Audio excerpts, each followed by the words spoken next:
Hello, and welcome to the session on activating massive omnichannel personalization. In this session, we'll cover at a high level what it takes to get value out of personalization at scale. Here's what you can expect in the next about 20 minutes or so. We'll start with a quick round of introductions. I'll tell you a few words about myself and the company I represent. And then we'll dive right into the recipe for successful personalization at scale and what it takes to get there, by laying down the foundational concepts and taking a look at the tools that you want to have at your disposal. Finally, we'll see how it all comes together in a composable reference architecture. My name is Vasily Fomichev, and I'm a Senior Director of Solution Architecture here at Altudo. I've been a Sitecore MVP for the past 7 years across technology, commerce, and ambassador categories. And I've been working across all Sitecore products for the past 13 years, delivering solutions from small marketing sites to large global enterprise implementations. For the past 7 years, I've been managing Sitecore practices, and at heart, I'm a martech enthusiast. I've been spending quite a bit of time lately in Azure, artificial intelligence, and blockchain. If you have any questions about what you will see in this session, if you'd like to dive deeper into any of the topics or see how they're applied in real world, feel free to reach out to me directly via email at vasily.fomichev@altudo.co, over social networks, LinkedIn or Twitter, or through any of the contact forums on altudo.co or my personal website, same as bestpractices.com. I represent Altudo, and we're a full-service digital agency. We provide a full spectrum of services across digital, from digital strategy, marketing, user experience, creative, platform implementations, optimization, support, and managed services. We are a Sitecore Platinum partner, and we have a full collection of Sitecore specializations covering Sitecore Content Hub, Experience Platform, and Experience Commerce. Over the past decades of trusted partnership with Sitecore, we delivered over 500 successful solutions, and we have over 250 Sitecore specialized subject matter experts on staff. This year alone, we're fortunate enough to have 4 Sitecore most valuable professionals on board with us. So let's dive right in. Well, it is no longer a secret that we live in a highly personalized, relationship-driven digital world. Personalization is no longer a luxury, it is an expectation. Customers come to digital channels and go through consistent, streamlined experiences, experience positive outcomes, and enjoy their interaction with digital channels, while all along they've been subjected to a highly sophisticated personalization engine. We've been used to and trained to take those experiences for granted, and it is exactly that that's driving the need for personalization. It's just because those other guys are just so good at it. So it's no longer a luxury. So it's exactly why creating personalized omnichannel cross-brand experiences at scale that drive revenue is a key priority for brands. Now, digital natives that have started implementing personalization years ago have been able to overcome the challenges that come with that, and especially with personalization at scale. There are numerous studies that show companies that were successful at implementing personalization were able to capture a larger market share in digital, and that success transferred into their offline world as well. We no longer live in disconnected on and offline world. Now, there are studies showing the direct relationship between digital, online, and offline success. Unfortunately, at the same time, there are many companies that dropped out. They either weren't able to realize the ROI due to the high cost of personalization at scale, or they simply couldn't figure it out and they just gave up on personalization altogether. So we've done some surveying and we found 6 primary reasons for things like that. First of all, it's the high cost of changes. You may be stuck in a limited martech stack or subjected to the legacy martech tools that simply don't allow you to scale out efficiently or cost efficiently. Now, if you're able to scale, what you'll find is a growing cost of omnichannel content consistency, because now you're having to implement the same content updates across multiple channels. And that's without even plugging in personalization. Once you plug that in, your cost of content management goes up exponentially. Think about all the permutations for various sophisticated personalization use cases across all the channels that now have to be managed in various systems.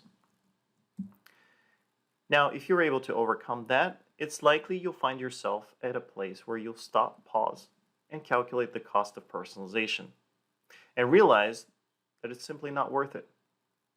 Either it's the analytics not giving you the proper and objective picture, tying the content marketing and personalization efforts back to your revenue, or simply the cost of personalization is so high and the impact on the revenue is so low. So many companies unfortunately drop off at this stage. Now, if you were able to persevere and get more sophisticated with channel-specific personalization, you'll likely find yourself struggling with the challenge of the increasing overhead of content formatting. To give you a simple example, let's say if you wanted to publish a social post across LinkedIn, Facebook, and Twitter, the image attached to that post would need to be cropped in 3 different dimensions to fit the requirements of each social network. And that's just one example. Now think about scaling across multiple channels and think about scaling across various content types: copy, images, videos, multimedia, and so forth. So the cost of those additional efforts for formatting goes exponentially up. Now, if you've been fortunate or creative enough to overcome these challenges, you are likely finding yourself in a large team of content authors and marketers who now have to manage multiple systems and manage content and personalization, massive amounts of content across all of these areas. So how do we avoid this? Well, first and foremost, we have to minimize our operations. Now, it may sound straightforward. However, brands struggle with doing that. The first thing that you want to do is identify what works and what doesn't, and focus your teams on what works and eliminate what simply doesn't work. And that's done through creating data-driven analytics that we'll talk about in a second. Now, once we know what works, we want to automate as much of that as possible. Secondly, we have to activate self-service. We have to allow our content authors and marketers to be self-sufficient, autonomous, and make content updates and personalization decisions without having to depend on other groups like IT and development. And finally, we want to automate and operationalize our feedback. We have to create actionable, data-driven insights. We have to measure our content effectiveness for each individual piece of content across all of our channels, measure the impact that personalization creates on that effectiveness, and feed that back into our operations. That will enable data-driven decisions. That will complete the loop and make the whole system self-sustainable. So what we found is only when you find yourself at the intersection of these 3 priorities is where you will find the positive outcome from personalization at scale. Otherwise, you will be looking at exponentially increasing costs that we described in the previous slides. So how do we get here? Well, first and foremost, we want to lay down some of the basic foundational concepts. The foundation has to be strong. Patching existing setup is not enough. We have to make structural changes, and we have to start with the lowest level, which is our content, and content is king. Content needs to be updated to follow atomic architecture. An atomic content architecture breaks our content up into various levels of granularity, reusable content modules. It all starts with an atom. Atom is the smallest piece of our content, and it is therefore the smallest piece that we can personalize on. A good example would be, let's say, a title or a CTA. These atoms can be combined into molecules, more complex structures, which now convey a particular message. Good examples of those could be, let's say, an article intro with a title and an abstract, or let's say a slide in your carousel. Now, these molecules can be in turn combined into more complex structures called organisms. And organisms are now distinctive parts of channel-specific interface. So if we think about the web channel, these would be our headers, footers, let's say product detail view. And finally, when we combine our organisms, we get the complete channel-specific unit of view. In the web channel, that's our web page. So a good example could be a product detail page. So this now starts creating a flexible content structure that can be modified in various ways. Because we structured our content into multiple reusable levels of granularity, we can now split test and personalize at these various levels. You can now start thinking through all the creative ways we can combine our atoms with other atoms, or even atoms with molecules, atoms with organisms, and we can split test and personalize these combinations. We can reuse our atoms across multiple molecules and multiple organisms.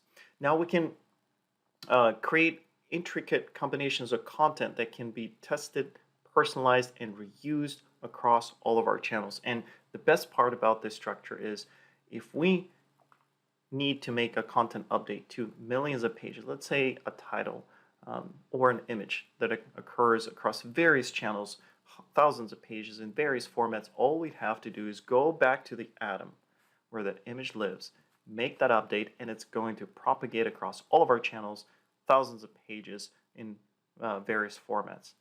Now that's powerful. So once we've simplified and laid down the reusable content architecture that promotes content reusability and allows us to drive the maximum value out of every single unit of work that we put into creating this content, now we need to start focusing on our martech stack, and we need to simplify it. So here's a quick representation of a simple representation of a typical martech stack. We have our delivery channels at the top, and then we have our business services that support these channels down below. So we typically look at having some type of content platform, CMS, and a digital asset management system.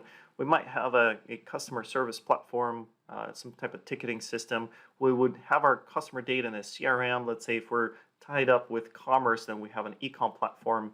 And then, of course, we have our marketing tools with automation, email, and campaign management support. Well, these tools have worked together fine separately up to this point, but the whole thing starts breaking down when we talk about scale.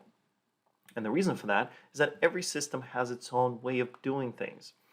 Every system allows for creating their own personalization, their own content, tools for administration, and they measure things in their own ways using their own analytics.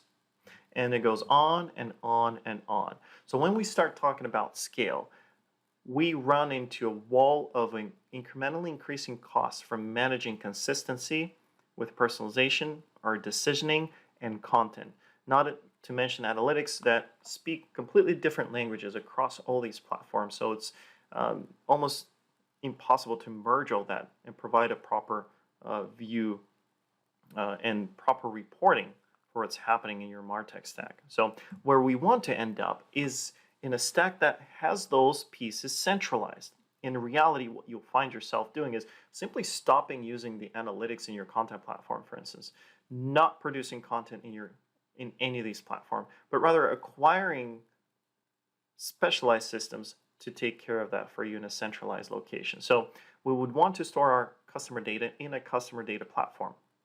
We'd want to have all of our decisioning done in the personalization or decisioning engine. We would want to produce our content in some type of a centralized content hub and then push it out to all the systems and channels and bring back the feedback, the data, and store it in a centralized analytics system where we can do proper data analysis and provide holistic reporting about everything that's happening. Now, once we've done that, the next step is to move closer to the delivery edge and enable self-service for content authors and marketers. This entails allowing content authors and marketers create content, publish it, and personalize it without having to involve other departments like IT and development. So we want to empower our content authors to create content based on the atomic content architecture, various types of content independently. That content would then be transformed into channel-specific format automatically and published. And at each channel, then we can apply any specific theming, any theme to that type of content, presented in any visual representation that we'd like using a modular-based presentation layer, and personalize that accordingly. Now, only when we can empower content authors and marketers do that self-sufficiently is when we would be able to cut the cost of content updates dramatically. In fact, that'll also cut down the time to market for our updates. We'll be able to release content updates much faster. Many brands struggle simply to post relevant content because by the time they go through the hoops, that content is no longer news. So what are the tools that we need to have in place to empower these foundational concepts? Sitecore Content Hub can serve as a central repository for all of our content, for our digital assets and for our content. Sitecore Content Hub allows us to ingest or create content directly in the platform, manage it in the platform, go through the entire life cycle, and then finally distribute and archive content. There are two pillars inside the Content Hub that are essential for personalization at scale, which is the DAM and the CMP. The DAM, Digital Asset Management System, will serve as a central repository for our digital assets. And the CMP, the Content Management Platform, will allow us to create the atomic content architecture. Now, not many content platforms are capable of supporting proper atomic content architectures all the way down to the atom level. Fortunately, Sitecore Content Hub is one of those. So once we've created our content, we will want to distribute it across our digital channels. And with that, one of those channels being a web, we'll push our content to a Sitecore XM or an XP, for instance. In that case, what we want to do to enable self-service in that platform is to install what's called a Sitecore Experience Accelerator. This is a module that would need to be installed in your Sitecore environment. However, the good news is that that module is free with a Sitecore subscription license. So there's no excuse or reason to not use it. The SXA comes with a toolbox of 70 plus components right out of the box so that you can start using to put pages right out of the gate together and release new landing pages and new websites. It also comes with a whole set of authoring productivity accelerators like drag and drop, responsive grids, and highlighting that make content authoring experience much more streamlined and user-friendly. It comes with flexible theming that plugs right into the atomic content structure, and the best part is it's a Sitecore product. So it's aligned with the platform, and you can rest assured that your implementation will support the marketing features, which isn't always the case with custom implementations. Now, to centralize decisioning, we would want to implement a CDP, and Sitecore CDP comes to rescue. Sitecore CDP is based on three main pillars. The CDP itself, which is the aggregate of all the information about our customers. The powerful decisioning engine, which is actually what the Sitecore CDP is famous for. The ability to predict that next best action. And the third pillar, the experiences, which is pretty rudimentary in my opinion. So for the sake of focusing on sophisticated content experiences at scale, we'll stay with the CDP and the decisioning pillars. Now when it comes to the analytics, we have two options. We can either go with the top of the line analytics suite called Parsley, or we can implement Altudo's content effectiveness scoring framework that was created specifically for atomic structures and allows us to measure effectiveness of each individual piece of content based on atomic structure all the way down to the atom level across all the channels. Essentially activate data-driven insights to allow content authors to see what content is effective and what personalization is effective and what it's not. So how does it all come together? Well, let's plug it all in. This is a piece of a much larger reference architecture. So if you're interested in seeing the whole thing, please join our brain group and brain date, and also reach out to me directly after the session. So our content will start with production in Sitecore Content Hub. And the four other channels that we have in this scenario will use Sitecore XP to access that content. So the content will need to be brought into or synchronized with a Sitecore XP using the out-of-the-box connector. Now, once the request from those channels comes into the Sitecore XP knows that that content is personalized. So to figure out what to show, it's going to ask the Sitecore CDP. And it will pass the email for that, or some type of unique identifier for that visitor. Sitecore CDP will take that identifier and make the decision based on all the information that it has for that visitor. To make that decision more sophisticated and smarter, we can bring information from other systems like the CRM, marketing automation, or an ERP, or even take it to the next level with AI. Finally, we'll plug in our Parsley for analytics feedback back into the Content Hub on our content and personalization effectiveness to provide data-driven insights. Now, I have just half a minute left, so what I'll do is I'll give you another bonus tip for automating your personalization with Sitecore AI. Sitecore AI comes with two flavors here, standard and premium.